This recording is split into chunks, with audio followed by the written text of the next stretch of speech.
Nous sommes dans l'ouest du Cameroun. Dans ce pays formé d'une mosaïque de plus de 200 ethnies, les Bamileke se distinguent par des traditions singulières qui ont traversé les siècles.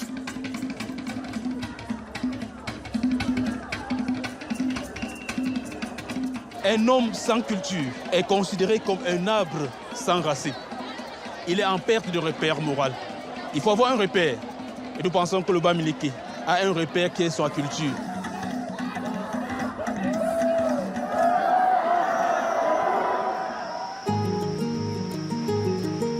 Sur les hauts plateaux du Cameroun, le pays Bamileke côtoie celui d'un autre peuple, les Bamoun. Au-delà de leur culture propre, Bamoun et Bamileke ont en commun un savoir-faire d'agriculteurs et de commerçants et surtout la forme pyramidale de leur société, dominée par un monarque. Qu'ils soient rois chez les Bamileke ou sultans chez les Bamoun, ces souverains sont les gardiens et les artisans d'un héritage immatériel qui perdure depuis près d'un millénaire.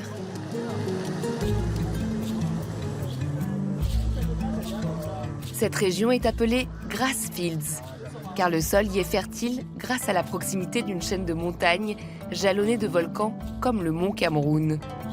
L'eau y est abondante. Mais ici, aucune savane ou forêt équatoriale comme ailleurs au Cameroun. Les paysages y sont en partie dessinés depuis des siècles par les Bamileke.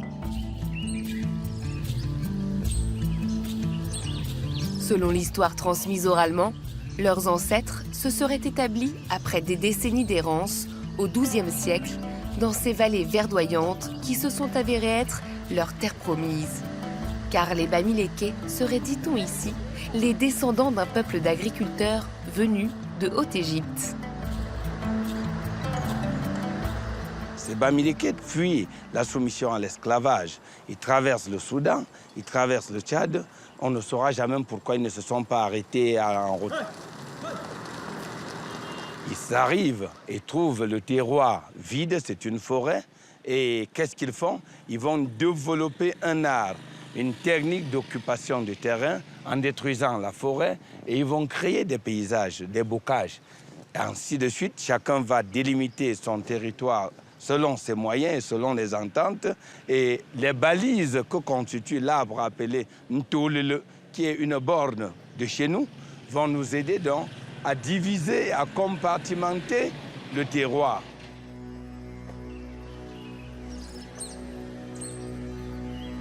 Ce territoire est occupé au fil des siècles par les familles peu à peu agrandies.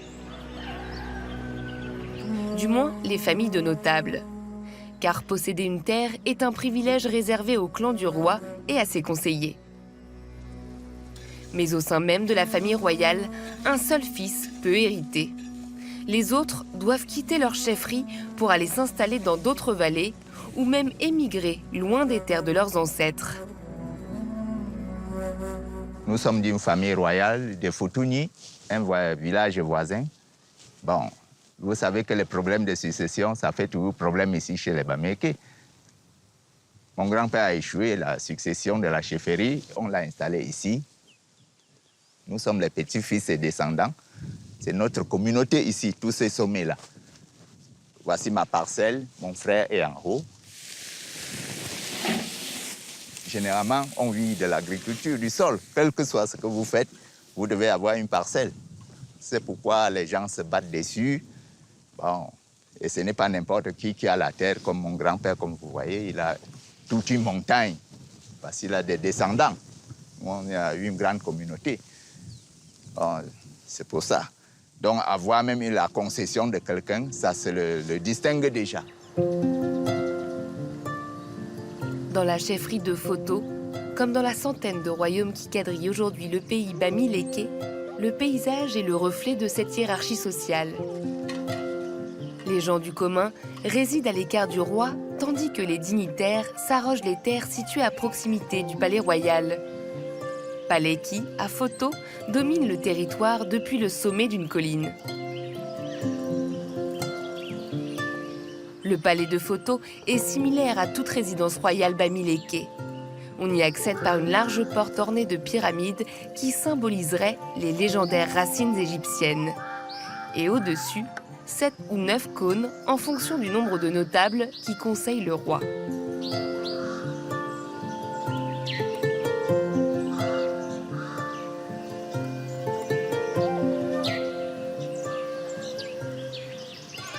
En région Bamileke, le roi a une force. Et cette force est incarnée par un animal, la panthère, qui est un animal royal. L'homme, avec cette force, pouvait s'incarner à l'intérieur de cet animal, passant ainsi de la forme anthropomorphique à la forme zoomorphique. Voilà le symbole des ivoires, qui sont également un élément de richesse dans les royaumes. Nous avons cette cloche, c'est la cloche à laiton, double gond. Elle aide au rassemblement des peuples. Elle annonce l'arrivée du roi selon la façon de la jouer. Sa Majesté Momo Sofak Guy Bertrand est considéré, comme tous les rois Bamileke et comme son père dont il a hérité du titre, comme une personne sacrée. Je me situe dans la continuité des actions que mes prédécesseurs, mes pères, ont posées, les jalons qu'ils ont posés. Je continue en veillant à la pérennisation de notre culture, de nos traditions, de nos us, pour l'intérêt, bien entendu, supérieur de notre royaume. Les chefs ont un pouvoir de décision sur des aspects coutumiers de son royaume, puisque lorsqu'il y a, puisque chez nous, la difficulté, l'héritage que nous avons, la difficulté première, c'est que c'est oral.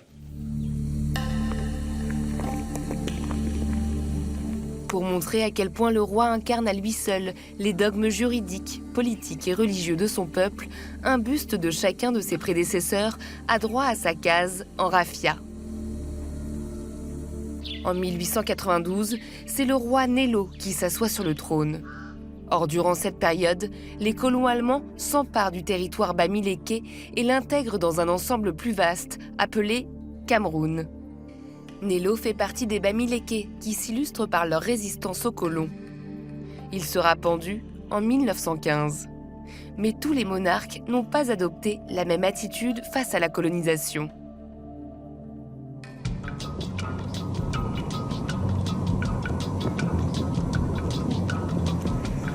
À 120 km de là, Fumban est le cœur battant du pays Bamoun. À la différence de la centaine de chefferies Bamileke, un seul royaume recouvre tout le territoire. Un royaume qui fut, au temps des colonies, le théâtre d'une toute autre histoire. Le monarque d'alors, le sultan Ibrahim Njoya, a choisi pour sa part de pactiser avec les colons. Cette alliance va ouvrir la culture des Bamoun à un savoir-faire inédit ici, tout droit venu d'Allemagne.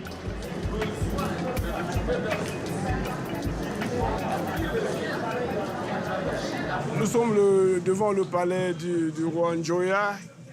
Et là derrière, vous avez le trône du roi Ibrahim Bobo Njoya qui vient de sortir. En 1908, Njoya a eu à faire un voyage pour aller visiter le gouverneur germanique qui était son ami. Et quand il est arrivé là-bas, il a trouvé que ce gouverneur était dans un somptueux palais. Le sultan, admiratif, décide de s'octroyer un monument aussi imposant, dont il dessine lui-même les plans. Entre-temps, la Première Guerre mondiale a éclaté. Les Anglais et les Français ont réussi à déloger les Allemands du Cameroun en 1916. Mais cela n'empêche pas le roi Njoya de faire surgir de terre, un an plus tard, son propre château bavarois en pleine Afrique centrale. Un palais habité, aujourd'hui encore, par la dynastie Njoya. Ce bâtiment a reçu absolument beaucoup d'influence, surtout sur le plan de la technicité. Parce que ces briques que vous voyez là, les bambous ne construisaient pas comme ça. Les bambous construisaient, ils mettaient les piquets, ils tissaient les bambous et ils mettaient la boue, le poteau pour pouvoir habiter là-dedans. Et c'est les Allemands qui ont changé la nouvelle façon de voir, la nouvelle façon de bâtir chez les Bamoun. Le roi Ibrahim Mambo Njoya, qui occupe le palais conçu par son grand-père, est aujourd'hui dans ses petits souliers. Tous les 2 ans, pendant la fête du Ungon, en face du palais royal, son pouvoir est remis en question. Il va passer devant le tribunal des notables qui peuvent le destituer ou le reconduire. Le temps du procès, il quitte le trône sur lequel il siège depuis 26 ans. Il redevient insurgé, assis sur une simple chaise. Les Fonangon ont décidé à l'unanimité d'infliger une amende particulière et consistante au sultan, une amende de 10 chèvres. Seulement 10 chèvres à donner aux notables pour quelques erreurs de gouvernance. Soulagé, le roi retrouve son trône pour 2 ans encore.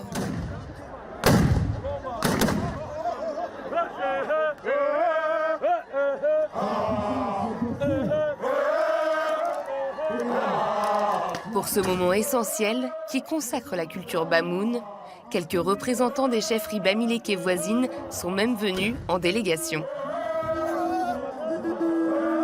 Lorsqu'on lit un peu certains livres qui viennent de l'Occident, on a l'impression que la démocratie, elle est nouvelle en Afrique.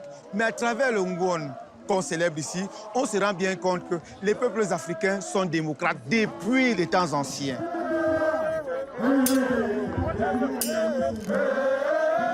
C'est un peu cette culture qu'on célèbre et qui est millénaire. C'est une culture ancienne qui reste et qui ne meurt pas. C'est une culture qui est permanente. Lorsque vous rentrez 20 ans, 30 ans, 100 ans en arrière, vous revenez aujourd'hui, vous voyez les mêmes éléments de cette culture. Donc c'est une culture qui reste et qui se transmet de génération en génération.